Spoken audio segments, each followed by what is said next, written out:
నమస్తే, నా పేరు అక్షిత్. ఈరోజు నిజంగా మాట్లాడొద్దు అని అనుకున్నాం. కాకపోతే మాట్లాడాలి. మాట్లాడకపోతే ఒక అమ్మను ఏ విధంగా చూస్తామో మన సనాతన ధర్మాన్ని కూడా అందులో పెరిగి ఏదైతే మన అమ్మ ఎలాగైతే 9 నెలలు పెంచుతుందో మనల్ని జాగ్రత్తగా ఇప్పుడు అక్క పుట్టినప్పటి నుంచి ఇప్పటి వరకు సనాతన ధర్మం కూడా మనల్ని అలానే పెంచుతుంది. సనాతన ధర్మం అనేది ఒక అమ్మ లాంటిది.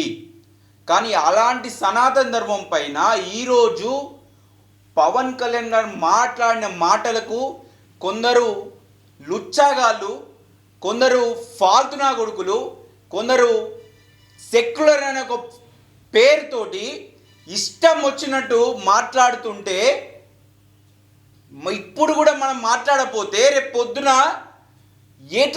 ఏ విధంగా మన ధర్మాన్ని, మన సనాతన ధర్మాన్ని ఏ విధంగా కాపాడుకుంటాం అనే ఒక్క అంశం పైన తీవ్రంగా మనల్ని ఈరోజు మన మదిని విచ్చలవిడిగా ఒక తెలియని ఒక ప్రశ్నకు గురి చేస్తూ ఉంటే మనం మాట్లాడాలి, బయటికి వచ్చి మాట్లాడాలి.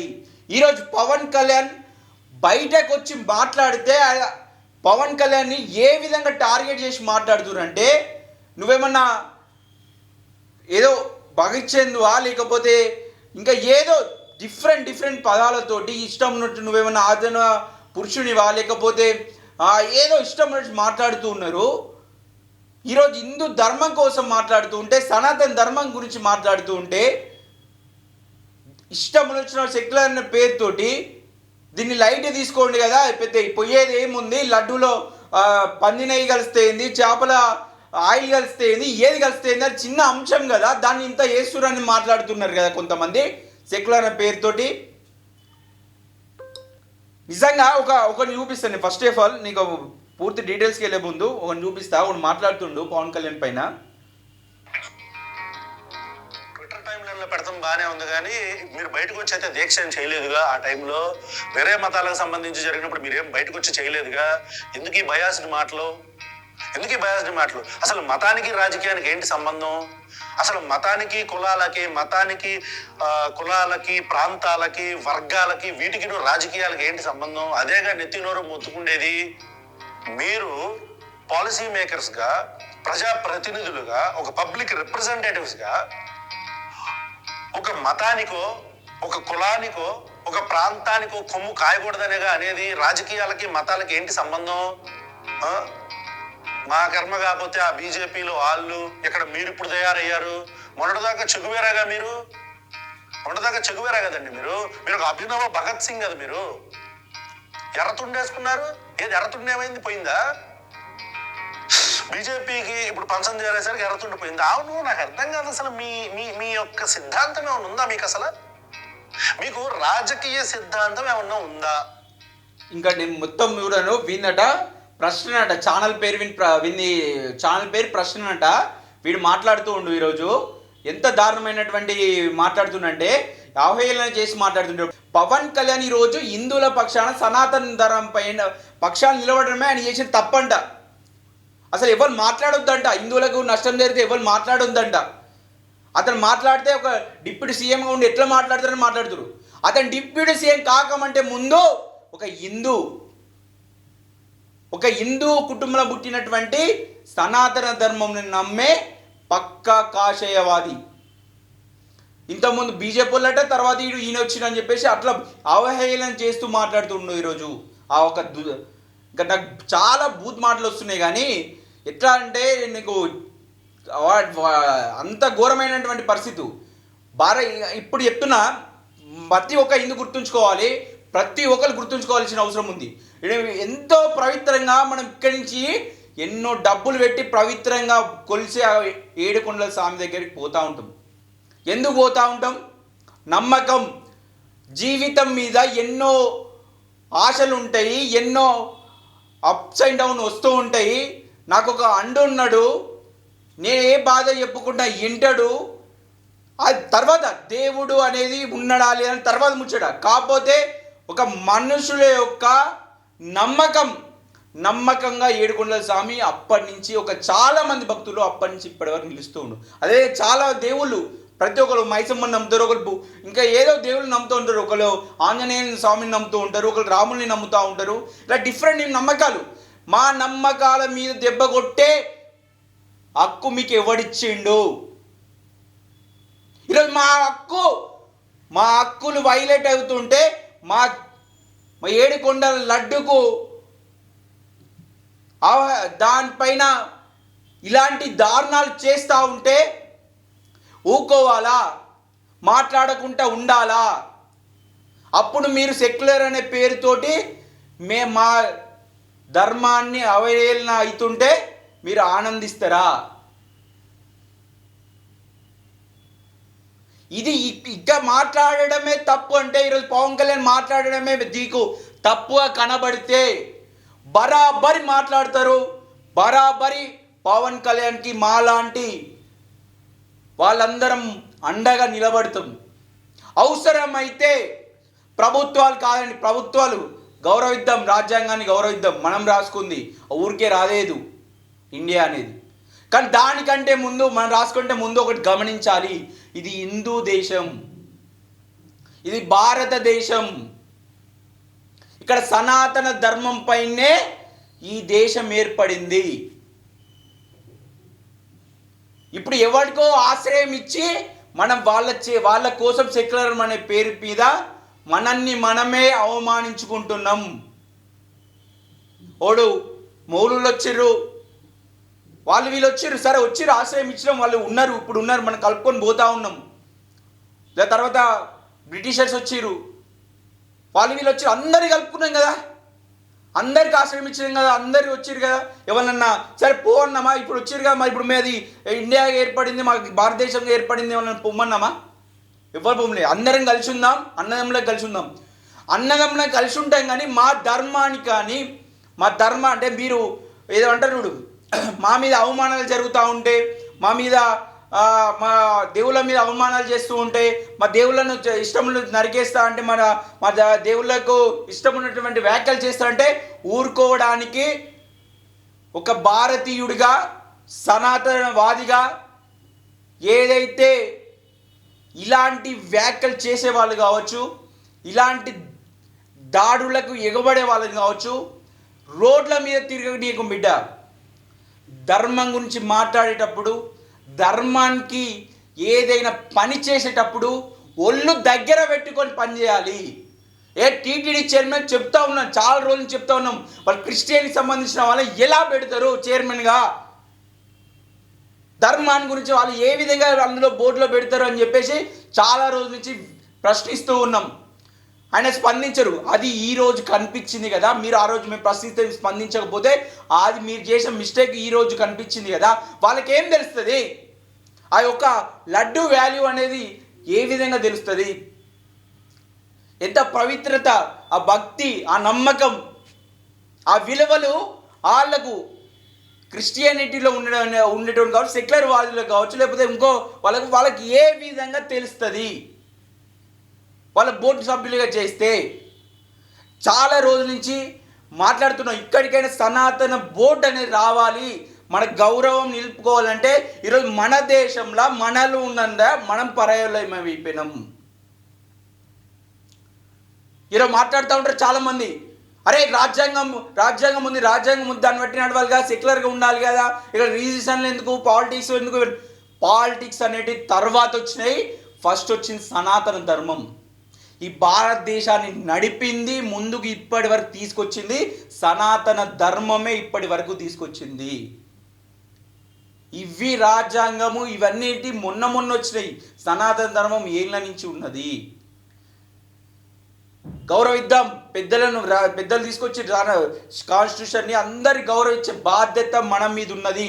కానీ మా ధర్మం పైకి, సనాతన ధర్మం పైకి మాత్రం ఎవరు వచ్చినా ఊరుకునే ప్రసక్తే లేదు. 100% ఫుల్ సపోర్ట్ చేస్తూ ఉన్నాం పవన్ కళ్యాణ్ గారికి. మీరు ఏ పిలిపించినా అవసరమైతే పవన్ కళ్యాణ్ చెప్తున్నారు, నా ప్రాణాలు పోయినా సరే సనాతన ధర్మం గురించి కొట్లాడుతున్నాం. సార్ నిజంగా మీకు దండం పెడుతూ ఉన్నాం, మీలాంటి వాళ్ళు, ఎందుకంటే ఈరోజు మేము చాలా చిన్న వాళ్ళం కావచ్చు, మనల్ని పిలిపిస్తే ఎవరు రాకపోవచ్చు. మీలాంటి పిలిపితే నాలాగా వచ్చేవాళ్ళు వందల వేల సంఖ్యలలో, కోట్ల సంఖ్యలలో ఉన్నాం సార్. మీరు కనుక ఏ ఒక్క పిలిపేయండి సార్, దేనికైనా సిద్ధం. ప్రాణాలకైనా సరే, మా ప్రాణాలు పోయినా సరే ధర్మం రక్షణ కోసం, ధర్మం కోసం మీ వెంట నిలుస్తాం. మీ ప్రాణాలకు మా ప్రాణాల అటెన్షన్ కూడా మిమ్మల్ని కాపాడుకునే బాధ్యత మా మీద ఉంది. ఎందుకంటే ఈరోజు మాకు ఒక వెలుగు లెక్క కనిపిస్తున్నారు. మా ధర్మాన్ని కాపాడే ఒక ఏదో అంటారు, ఎవరో వస్తారు చేంజ్ చేస్తారు, కలియుగంలో ఎవరో వస్తారు చెప్తూ ఉంటారు, నిజమవుతలేదు. ఈ టైంకి, ఈ సిచ్యువేషన్కి మాకు మీరే ఆ రక్ష, సనాతన ధర్మాన్ని కాపాడే దిక్సూచి, ఆ దైవము మీరే అని చెప్పేసి ఈ సందర్భంగా నేను చెప్తూ ఉన్నా. నేను ఇంకా చాలా మాట్లాడవచ్చు బిడ్డ, ఇంకా వీడు మాట్లాడుతూ ఉంటాడు ప్రకాష్ గారు. నీకు ఏ విధంగా చెప్పాను, నీకు చాలా బుద్ధి చెప్పారు కదా. అరే ఈరోజు మా బాధ చెప్పుకుంటే నీకేంద్రా నొప్పి? నువ్వు సెక్యులరే కదా. మళ్ళీ అడ్డుకు కల్తీ చేసిర్రు, మా నమ్మకాన్ని ముంచిర్రు, మమ్మల్ని అవహేళన చేస్తున్నాం. మా బాధకు వచ్చి బయటకు చెప్పుకుంటున్నాం, ప్రభుత్వానికి చెప్పుకుంటున్నాం. లేదా ప్రభుత్వం ఇక్కడికైనా మంచి బోర్డును పెట్టండి, మంచిగా ఏర్పాటు చేయరు, అది మా ధర్మానికి ఇవ్వండి, మాకు ఇవ్వండి అని చెప్పేసి చెప్తున్నాం. మేము చెప్పుకుంటా అంటే నీకేం నొత్తుంది? దాని మీద ఇష్టం నుంచి మాట్లాడుతూ ఉంటావు. అరే ప్రకాష్ రాజ్, మంచిగా చెప్తున్నాం. నువ్వు మాట్లాడితే, నువ్వు హిందువుల గురించి గతంలో కూడా చాలాసార్లు వచ్చినావు బిడ్డ. ఇక్కడ మేము ఊరుకునే పరిస్థితి లేదు. నీ సినిమాలను మొత్తం బ్యాన్ చేస్తాం బిడ్డ. నువ్వు ఎందులో ఉంటే ఆ సినిమా మొత్తం బ్యాన్, హిందువులను మొత్తం బ్యాన్ చేస్తాం. కంకణం కట్టుకొని తిరుగుతాం. ఒక్క థియేటర్లో కూడా నువ్వు ఉన్నటువంటి సినిమా ఆడకుండా తిరుగుతాం బిడ్డ. నువ్వు హిందువుల గురించి ఒకసారి మళ్ళీ ఇష్టం వచ్చి మాట్లాడు. ఎంతవరకు మాట్లాడు అంతవరకు మాట్లాడు. మమ్మల్నే టార్గెట్ చేసి మాట్లాడకు. చేస్తే సపోర్ట్ చెయ్యు, లేకపోతే లేదు, సైలెంట్గా కూర్చో. మేము కొట్లాడుకుంటాం, మా ధర్మం కోసం మేము కొట్లాడుకుంటాం, ఫైట్ చేసుకుంటాం.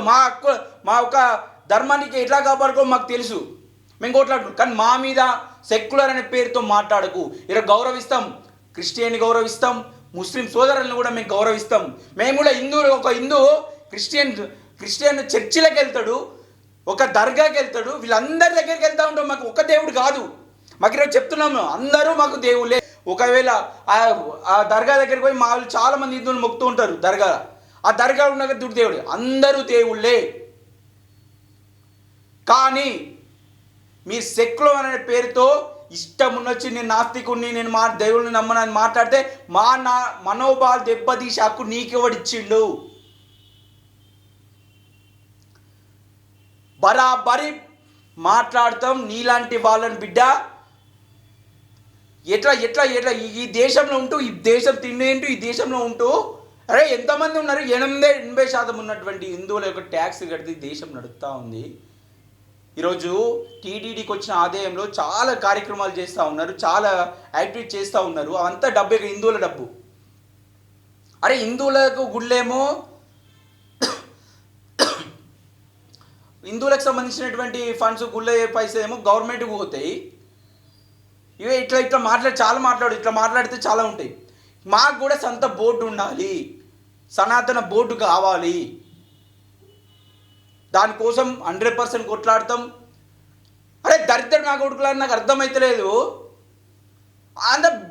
అక్కడ పవన్ కళ్యాణ్ ఒక్కడే ఉన్నాడా సనాతన ధర్మం కోసం కొట్లాడేందుకు? ఆంధ్రాలో ఇలా డిప్యూటీ సీఎంకి ఉండి అక్కడ ఉండి కూడా ఆయన తెగించి నా సనాతన ధర్మానికి అవమానం జరిగింది, నా నమ్మకానికి అవమానం జరిగింది అని చెప్పేసి ముందుకు వచ్చి మాట్లాడుతూ ఉంటే ఆంధ్రాలో ఉన్నటువంటి బీజేపీ నాయకులు కావచ్చు, మిగిలిన నాయకులు కావచ్చు, ఏం బీక్తుర్రు? తెలంగాణలో ఉండేటువంటి కొందరు కూడా ఏం బీక్తుర్రు నాకు అర్థమవుతారు. ఒక బండి సంజయ్ మాట్లాడాలా, ఒక రాజాసింగే మాట్లాడాలా? హిందువులకు అవమానం జరిగితే మనం ఎందుకు మాట్లాడద్దు? ఇక ఫాల్తు నా లీడర్ల గురించి నేను చెప్తా ఉన్నా. మీరు రాజకీయాల కోసం ఆ బీజేపీలో ఉంటున్నారు తప్ప మీరు ధర్మం కోసమో దానికోసమో ఎవ్వడు ఉండలేడు. ఇలా నిజంగా మీరుంటే ఈరోజు నిజంగా మీరు ధర్మం కోసం న్యాయం కోసం ఉంటే బీజేపీ పార్టీ 100% నమ్ముతున్నాం, మేము అందరం నమ్ముతున్నాం. బీజేపీ హిందువుల పార్టీయే, హిందువుల కోసం ఉండే పార్టీయే. వేరే మతాలను గౌరవించుకుంటూ హిందువుల కోసం పక్షపాతం నిలబడే ఏకైక పార్టీ అది బీజేపీ పార్టీ. ఆ నమ్మకాన్ని మీరు ఇప్పుడు ఎందుకు దూరం చేస్తూ ఉన్నారు? మీరు కూడా వీళ్ళ పార్టీ లాగానే, కాంగ్రెస్ పార్టీ లాగా, మిగిలిన పార్టీ లాగా, ఇంకా పార్టీ లాగా మీరు కూడా హిందువుల గురించి ఎందుకు మాట్లాడడానికి భయపడుతుర్రు? మీకు కూడా ఓట్లు పడేయని భయం అవుతుందా? ఓట్లు రావని భయం అవుతున్నాయా ధర్మం గురించి మాట్లాడితే? అరే ఇక్కడే చెప్తున్నా, ఆంధ్రాలో కావచ్చు, తెలంగాణలో కావచ్చు, అసలు ఎక్కడ అండి బీజేపీ నాకు మంచిగా వస్తున్నాయి మాటలు, బీజేపీ కార్యకర్తలు లేని చోట కూడా ఈరోజు 8 ఎంపీలు 8 ఎట్లా గెలిచింది అనుకుంటున్నారు మీరు? నిజంగా చూడ, మీకు ఇక్కడ కావచ్చు అక్కడ కావచ్చు పార్టీ క్యాడరు సరిగా ఉందా? లేకుండా ఎలా గెలిచిర్రు? మాలాంటి పార్టీ, ఇది హిందువుల పార్టీ, మోడీ పైన ఉంటేనే హిందువులు బాగుపడతారు, మన ధర్మానికి కాపాడుతారనే ఉద్దేశంతో భారతీయ జనతా పార్టీని తెలంగాణలో గెలిపించడం జరిగింది. 8 సీట్లు ఇచ్చాం. అది ఎవరో మీ చెప్తా ఉంటారు, ఇక్కడ ఉన్న నాయకులు మాట్లాడుతున్నారు, మేము తెచ్చిన మీరు బిడ్డ, మీ ఒక్కొక్కడు మీ ఎవరు కూడా కాను, కానీ మేము ఏదైనా నమ్మినామంటే అక్కడ ధర్మం, బీజేపీని చూసి ఓటేసినాం బిడ్డ. హిందువులం అందరం బీజేపీని చూసి ఓటేసినాం, మేము ఇక్కడ ఉన్న నాయకులను చూసి కాదు. కానీ ఈరోజు కూడా ఒక్కరు మాట్లాడతలేరు. భారతీయ జనతా పార్టీ ఏం అర్థమైతలే. మీరు మాట్లాడదు, మీరు కనుక హిందువులకు దూరం అయితే మీ రాజకీయ భవిష్యత్తే ఉండదు భారతీయ జనతా పార్టీకి. ఇది ఒకటి గుర్తుంచుకోవాలి. కాంగ్రెస్ పార్టీ అంటే వాళ్ళకి తెలుసు, మేము ఉండదు, మాకున్నటువంటి ఏకైక పార్టీ మాకు అనుకుంటున్నాం. ఈరోజు అది కూడా మీరు ఓట్ల రాజకీయాల కోసం భారతీయ అటు ఏపీలో కావచ్చు, తెలంగాణలో కావచ్చు, మీరు కనుక ఓట్ల రాజకీయాల కోసం మాత్రం హిందువులను నెగ్లెక్ట్ చేస్తే మాత్రం మీకు ఘోరమైనటువంటి పరిస్థితులు ఉంటాయి. హిందువులు కనుక దూరం అయితే మీకు దారుణమైన పరిస్థితి ఉంటే మీకు రాజకీయ భవిష్యత్తు కూడా ఉండదు. అరే ఇద్దరే మాట్లాడాలా? బండి సంజయ్ మాట్లాడాలి, రాజశేఖర్, మిగిలిన కాదా భారతీయ జనతా పార్టీలో ఉంటలేరా? ప్రతి ఒక్క నాయకుడు బయటకు వచ్చి మాట్లాడాలి. ఈరోజు పవన్ కళ్యాణ్కి ఎంతమంది సపోర్ట్ చేస్తున్నారు బీజేపీ నాయకులు చెప్పండి? ఏ అవసరం? ఇప్పుడు భారతీయ జనతా పార్టీలో మీరు ఉండొచ్చు, బయటకు వచ్చి కూడా జనసేనకి సపోర్ట్ చేయండి, మీ ఎన్డీఏదే కదా. ఆయన మాట్లాడుతా అంటే పవన్ కళ్యాణ్ కోసం ఈరోజు బండి సంజయ్ ఒక్కడే ట్వీట్ చేయాలా, సపోర్ట్ చేయాలా? మీరు ఎందుకు చేయరు? నల్లిగుట్లో లేక భారతీయ జనతా పార్టీ ఓట్లు పడితే అక్కడ గెలిచి సపరేట్ పోయి పార్లమెంట్లో కూర్చోని సీట్లలో ఎంజాయ్ చేయాలా? మీకు అందుకోసం పంపించారా బీజేపీకి ఓటేసింది? అది రాజ్యాంగ విలువలు కాపాడుకోవాలి, డెవలప్మెంట్ కాపాడుకోవాలి, ధర్మాన్ని కూడా, ముఖ్యంగా ధర్మాన్ని కాపాడుకోవాలి. ధర్మం తర్వాత ఇవన్నీ. బీజేపీకి ఓటేసి ప్రతి ఒక్కరు ఎందుకు ఓటేసింది తెలుసా? ధర్మాన్ని కాపాడుతారు, డెవలప్మెంట్ ఈజీ అయితే వీళ్ళకి కరప్షన్ తక్కువ ఉంటుందని. మీరు ఒక మేధావులు కాదు, ఆ ఒక్క ఓటుతోనే మీకు ఓటేసి గెలిపించారు తప్ప మీరు ఈరోజు మాట్లాడకుంటే మాత్రం, పవన్ కళ్యాణ్కు సపోర్ట్గా నిలవకుంటే మాత్రం, నన్ను చిన్నోని కావచ్చు, నేను పడితే పెద్ద ఓది కావచ్చు, కానీ మీరు స్పందిస్తే మీ నాయకులు, భారతీయ జనతా పార్టీ పెద్ద నాయకులు పేరు తీయని చాలామంది ఉన్నారు, మీరు మాట్లాడితే ఒక విప్లవం వస్తుంది, మనకు సనాతన బోర్డు వస్తుంది. మీరు మాట్లాడాలి. 100% దేశంలో కావాలి, సనాతన బోర్డు రావాలి. ఆ బోర్డు కిందికి ఉన్న దేవాలయాలకి అన్నీ ఆ బోర్డు కిందికి వెళ్ళాలి. అరే మన దరిద్రం మీద బయటోనికి ఎవరికో తీసుకొచ్చి మన ఇంట్లో పెట్టుకుంటే ఈరోజు మన మీదే దాడి చేస్తూ ఉన్నారు.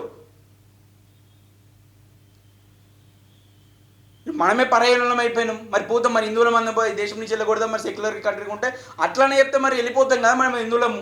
మాకేదైనా ముక్కీరు ఏదైనా దేశంలో ఏదైనా మరి తీసి ఒక ముక్కీరు ఆడు ఉండే హిందువులందరూ ఈ మూల కోరని. అరే ఇక్కడ బతకాలంటే మా వాల్యూస్ ఉండాలి కదా, మా మనోభావాలు ఉండాలి కదా, మా దేవుళ్ళు ఉండాలి కదా, మేము కొలుసుకునే మేము ఏంది కట్టమైసమ్మ నుంచి అన్నీ ఉండాలి కదా, మాకు మైసమ్మ నుంచి అన్నీ ఉండాలి కదా, మాకు వీటిలోని అనుబంధం ఉంది కదా. ఆ అనుబంధాన్ని మీరు ఎట్లా తెంచుతారు? మా అనుబంధాన్ని ఎలా తీస్తారు? అరే తిరుపతి వెంకన్నని నమ్మే ప్రతి ఒక్కరు కావచ్చు, ప్రతి భక్తుడికి నేను చెప్తూ ఉన్నా, మీరు దేవుని మొక్కడం కాదు, ఇలాంటి సందర్భంలో ప్రతి ఒక్కరు మాట్లాడాలి. ప్రతి ఒక్కరు ముందుకొచ్చి మాట్లాడాలి, మన ధర్మం కోసం కొట్లాడాలి. మీరు దేవుని మొక్కడం కాదు, అందరు మొక్కుతారు. దేవుడు గుళ్ళకి పోయి మొక్తనే దేవుడు కాదు. ఇక్కడ పెట్టుకొని ఈరోజు సనాతన ధర్మానికి దేవునికి ఆపద వచ్చినప్పుడు అండగా నిలబడినాడు అసలైన భక్తుడు. గుళ్ళ పోయి మొక్క పెట్టే స్టేటస్లు అవి పెట్టుకునేటోడు వాడు నిజమైన హిందూ ఎట్లయితాడు? వాడు నిజమైన భక్తుడు ఎట్లయితారు? ఈరోజు ధర్మం కోసం, ధర్మానికి ఆపద జరిగినప్పుడు ఈ కొట్లాడే వాళ్ళ కోసం కావచ్చు, లేదా మీ వాయిస్ మీకు ఏ విధంగా చేయాలనిపిస్తే అలా సపోర్ట్ చేద్దాం. పవన్ కళ్యాణ్ మన కోసం మాట్లాడుతూ ఉండు, అలానే అతనికి సపోర్ట్ చేయడం కావచ్చు. లేదా మాలాంటి వాళ్ళు ముందుకు వచ్చినప్పుడు, ఇలాంటి కార్యక్రమాలు అయితే ముందుకు వచ్చినప్పుడు మనకు జరిగిన అన్యాయం మీద కొట్లాడుతున్నప్పటికూ వాళ్ళు సపోర్ట్ చేసి ముందు నిలబడైతే మీరు అయినటువంటి నిజమైన భక్తి మీలో ఉన్నట్టు, దేవుని మీద చిత్తశుద్ధి ఉన్నట్టు. లేకపోతే ఏదో గుళ్ళకి పోయి ఎందుకు మీరు అలాంటి ఎందుకు? దేవునికి ఆపద వచ్చినప్పుడు కదా మీరు అసలైన ఉండాల్సింది. ఇలాంటి సందర్భంలో కదా మనం నిలవాల్సింది, మన ధర్మాన్ని కాపాడుకొచ్చింది, మన భక్తిని చూపెట్టుకోవాల్సింది. మేము పక్కా పవన్ కళ్యాణ్ గారికి పూర్తిగా సపోర్ట్ ఇస్తాం. మీరు ఏ పిలిపించినా మేము రాడనుకున్నాం. ప్రాణాలైనా మీ ప్రాణానికి మా ప్రాణం అంటే, ఎందుకంటే మీరు పిలిపిస్తే లక్షల సంఖ్యలో వస్తాం కాబట్టి మీ ప్రాణాలకు ఏం కాకుండా చూసుకునే బాధ్యత మా పైన ఉంది. మీరు ముందుకు సాగండి, మీ వెంట మేము నడుస్తాం. మీకు ఏం కాకుండా, మీ ప్రాణాలకు అడ్డుగా ఏం కాకుండా మేము అడ్డు నిలబడతాం పవన్ అన్న అని చెప్తూ నీకు నిజంగా మొక్కుతున్నాం అన్న. మా కోసం నిలబడు, కొట్లాడు, పోతామని ప్రాణాలు. చరిత్రలో ధర్మాన్ని నిలుపుకుందాం, మన ధర్మానికి అండగా నిలబడదామన్నా.